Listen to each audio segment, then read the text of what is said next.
Today's show is brought to you by Audible. Visit drjoelwade.com, scroll down, and click the Audible banner to get 2 free audiobooks and start your free Audible trial today. You are now listening to the Mastering Happiness podcast with Dr. Joel Wade. It's sort of folk knowledge that couples who've been together for many years begin to look like each other. It turns out that this is actually true. Happy couples' faces change over the years to subtly begin to look like one another. The reason for this is that when we're in rapport with someone, when we pay attention and are curious and interested in another person, we tend to mirror their body posture. This includes tensing similar muscles as they do. Over many years, this regular tensing of certain facial muscles begins to change the actual shape of the muscles of our faces to the point where there's enough similarity that you can actually see a resemblance.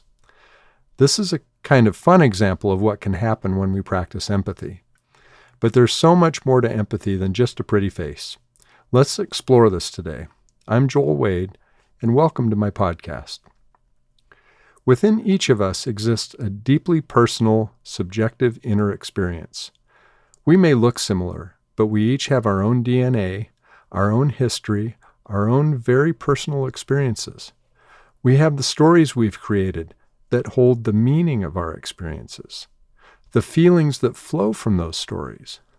We have what we brought to our circumstances in the form of choices and actions that have formed our character, and the people, opportunities, and relationships that have influenced us, blessed us, challenged us. Within every person is a world, and our personal worlds are more unique, strange, and magnificent than most of us realize. Grasping this can turn our relationships from stale melodramas into rich adventures. Among those listening to this podcast are people of different ages, genders, sexual orientations, cultures of origin, genetic makeup, family histories. And those are just the qualities that are relatively easy to see or discover.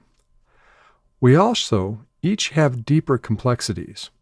Some percentage of us also struggle with depression, anxiety, addictions, other psychological challenges, or difficult histories.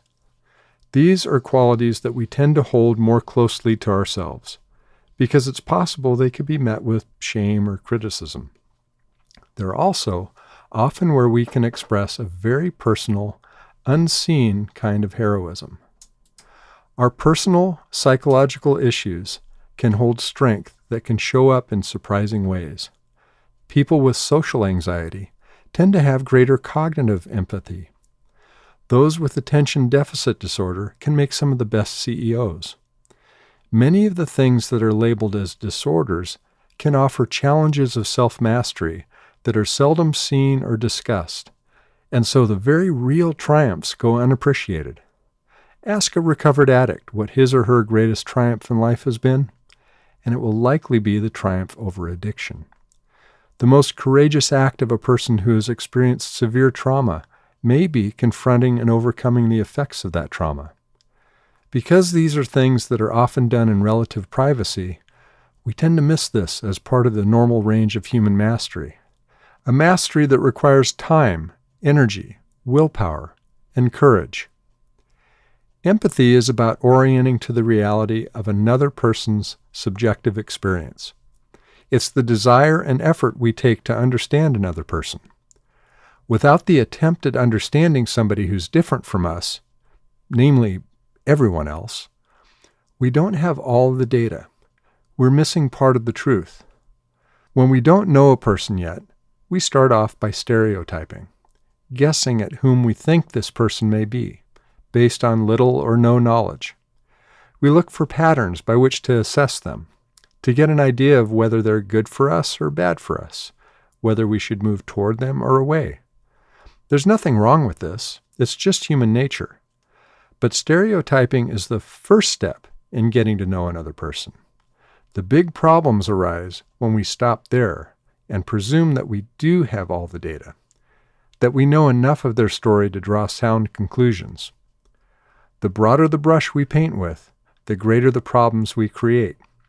This getting stuck in stereotyping is what fuels racism, sexism, and other forms of bigotry, which are extreme forms of what amounts to empathic laziness.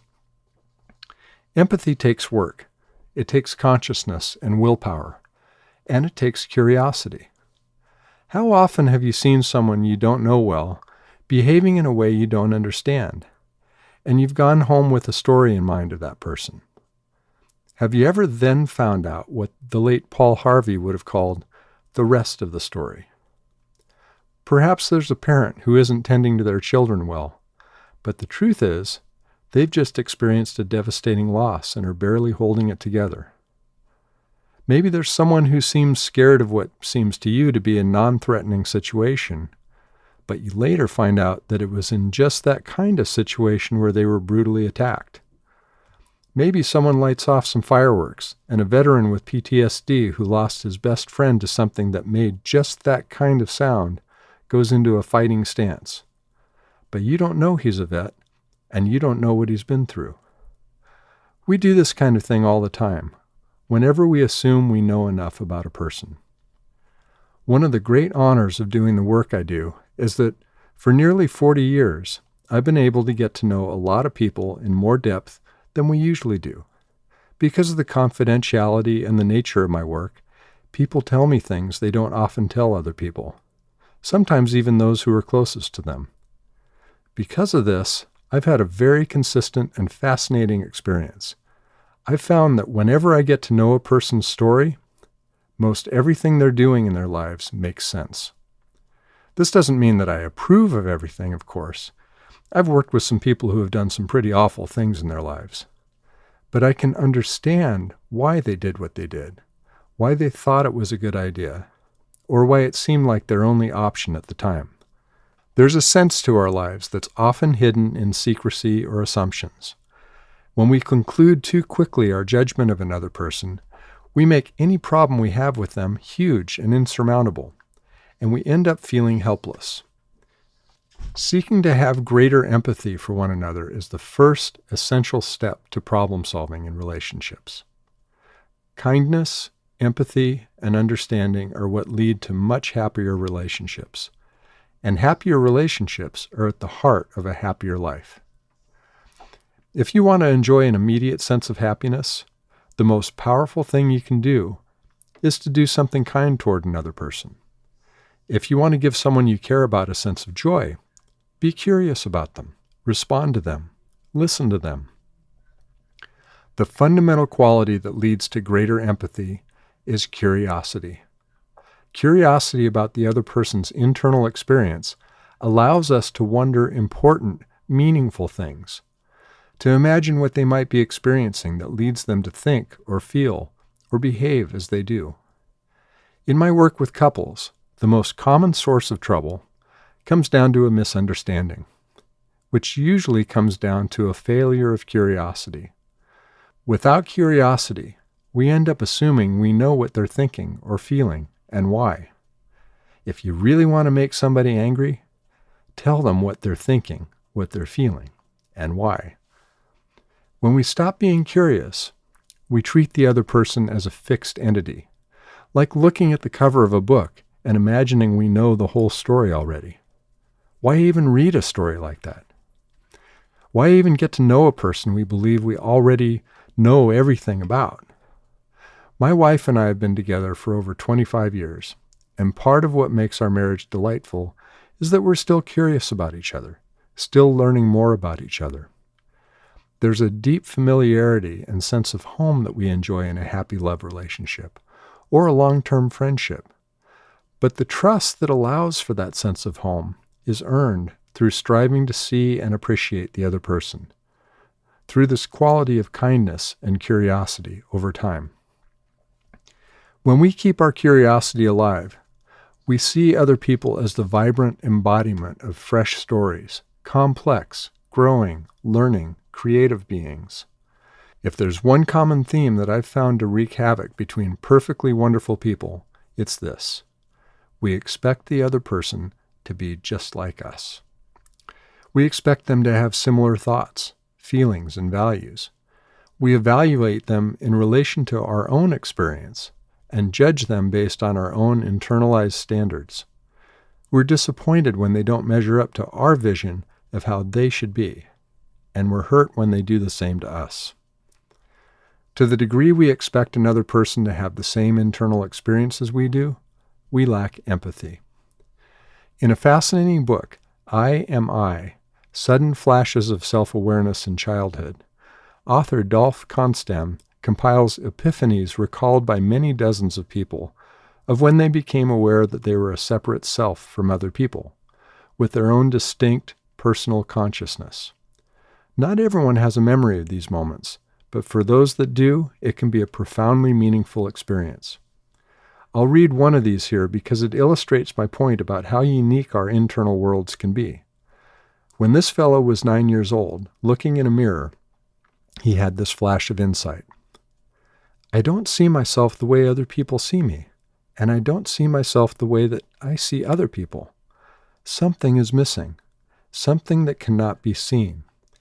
In me there is still much more, an entire world, which you cannot see from the outside. In this moment, at 9 years old, he became aware of how very different his internal world was from what other people must be seeing. While others would see certain qualities that he shows with his behavior, they can't see all the very rich complexity of his internal experience of thoughts, feelings, and sensations, nor can he see theirs. Within each of us resides a self-concept, grown and built over many years of unique experience and influences. The threads of our soul woven through the strands of our very personal DNA.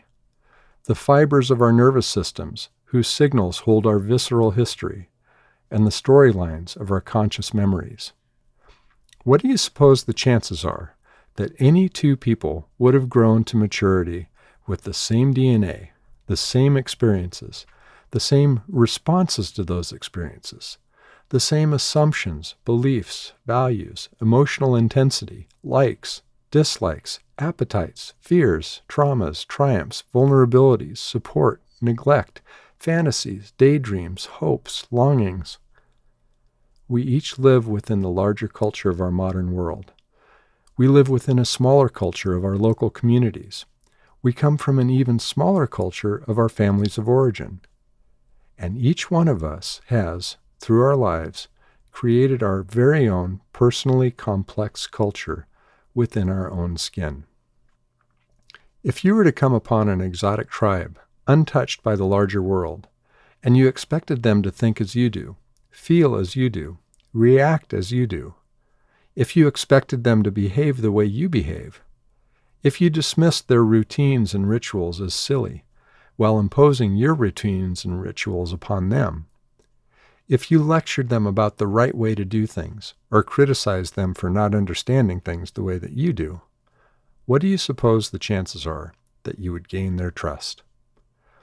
Yet, this is what we do to each other all the time, even within a marriage. We're often attracted to one another's uniqueness. We're drawn to our mates because there's something about them that's intriguing, fascinating, unknown, with the hope of coming to understand and join with this unique creature on a life's journey together. What we forget along the way is that the threads of each other's souls do not weave to form a simple pattern. And to join two souls together is not to link a thread or two here or there. A human soul is a complex tapestry, and the challenge of two souls together is to weave such a tapestry in 3 dimensions. Growing in love with each other is much less like reading a manual or listening to a simple story. It's much more like reading a profound work of poetry. You can't take it all in through a single pass. The meanings deepen with each fresh read. Love requires that we treat each other at times like we're brand new. One of the secrets to a happy love relationship is to be enduringly curious about one another. The more we can set aside what we think we know about our mate and search instead for what there is to discover about our mate, the more excitement, adventure, and awe we will experience together with our mate. There's a world within each of us. In a love relationship, curiosity and respect are what open that world to us. In all of our relationships, close or more superficial, empathy is what allows us to feel the richness of humanity on a daily basis.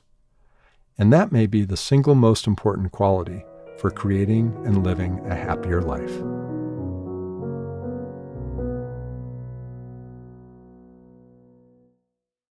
A Master's Course in Happiness is a monthly, in-depth program to help you actively, purposefully, and effectively live a happier, more fulfilling life. This course is designed to teach you the skills and principles that you need to bring the best you have to offer, inside and out. Over the course of 12 months, we'll explore what I've found are many of the fundamentals of living well. Through audio, video, and written material, you're supported to learn and practice specific actions each month that will strengthen you, inspire you, and enable you to lean into life more fully. These are skills and principles for self-mastery across all the circumstances and personalities I have ever worked with for nearly 4 decades, based on solid research and experience. And right now, exclusively for my listeners, you can experience the Master's Course in Happiness at a great discount. Use promo code MH1, promo in all capitals, to get this $467 course for only $295 today. Visit www.drjoelwade.com. That's drjoelwade.com now, and use promo code MH1promo to receive this amazing course for only $295. A Master's Course in Happiness is designed to give you the most powerful skills that I can offer in a course. It will give you the tools and knowledge to apply yourself fully to the mission of mastering yourself. That's www.drjoelwade.com, promo code MH1, promo, all in capitals.